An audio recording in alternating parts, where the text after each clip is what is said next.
When you think of a global travel hotspot, chances are Thailand pops into your head. But have you ever really stopped to think about what makes it such a powerhouse? It's way more than just stunning beaches. We're talking about a massive, finely tuned economic engine. So, let's unpack how this tourism superpower actually works. And hey, it's not just us saying this. Researchers have straight up called Thailand an undeniably premier global tourism destination. I mean, that's a pretty bold statement, right? It really sets the stage for just how important this industry is, not just for us travelers, but for the entire nation. And to put that importance in perspective, let's just talk numbers for a second. Even way back in 2012, tourism's direct contribution to Thailand's GDP was a jaw-dropping $27.8 billion. Yeah, this is not pocket change. It has been a cornerstone of the country's economy for a long, long time. All right, so let's start by digging into the true scale of this global giant. Because that multi-billion-dollar figure we just saw, it hints at an industry that goes so much deeper than what you see on a postcard. Here's the key thing to get. Tourism in Thailand isn't just another industry on a list. The sources we're looking at call it a robust mechanism that literally drives the whole national economy. It's creating jobs, it's fueling development all across the country. It's a really big deal. Now, check this out, because this is where it gets really interesting. This slide shows what we call the multiplier effect. That first bar, the $27.8 billion, that's the direct cash from tourists. But when you add in all the investments, the money spent on supplies, the salaries, the total contribution just balloons to over $46 billion. It's a perfect example of how $1 spent in a hotel just ripples through the entire economy. Okay, so we have established the economic impact is absolutely huge. But what's the secret sauce? I mean, what makes millions upon millions of people flock to Thailand every single year?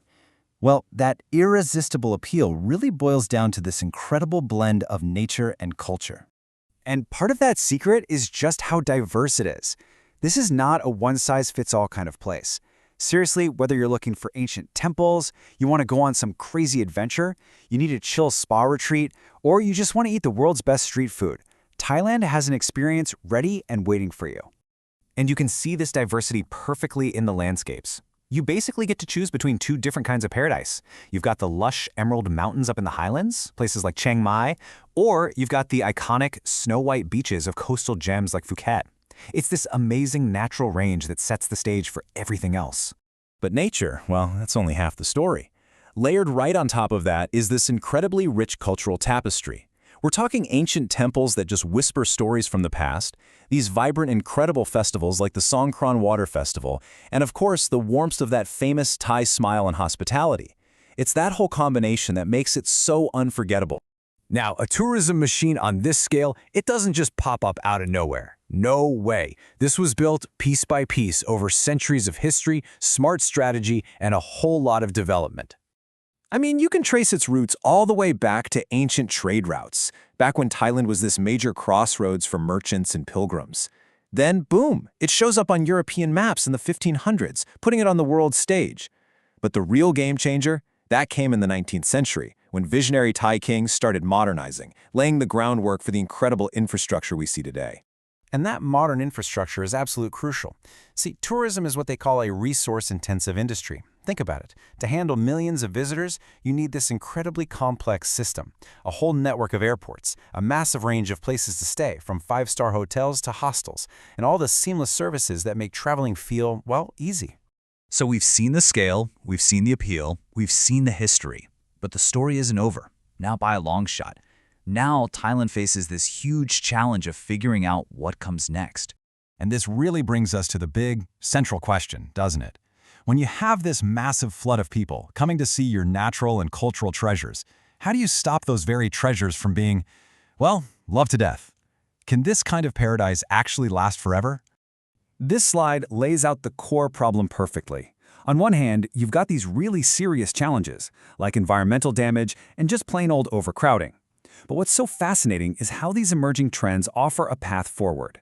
The rise of ecotourism, for example, could be a solution to the environmental strain. And the trend of digital nomads staying longer could ease the pressure from huge crowds of short-term visitors.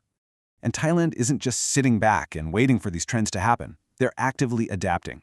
That means using technology to manage tourism better, shifting focus to promote quality tourism to attract more responsible travelers, and even working with neighboring countries to build a more sustainable tourism ecosystem for the whole region. So at the end of the day, it all comes down to this. Thailand has absolutely mastered the art of building a world-class tourism industry. But the challenge now is reinvention. Can it pioneer a totally new model, one that keeps powering its economy while fiercely protecting the natural beauty and cultural soul that made it so special in the first place? That right there is the billion-dollar question for this tourism superpower.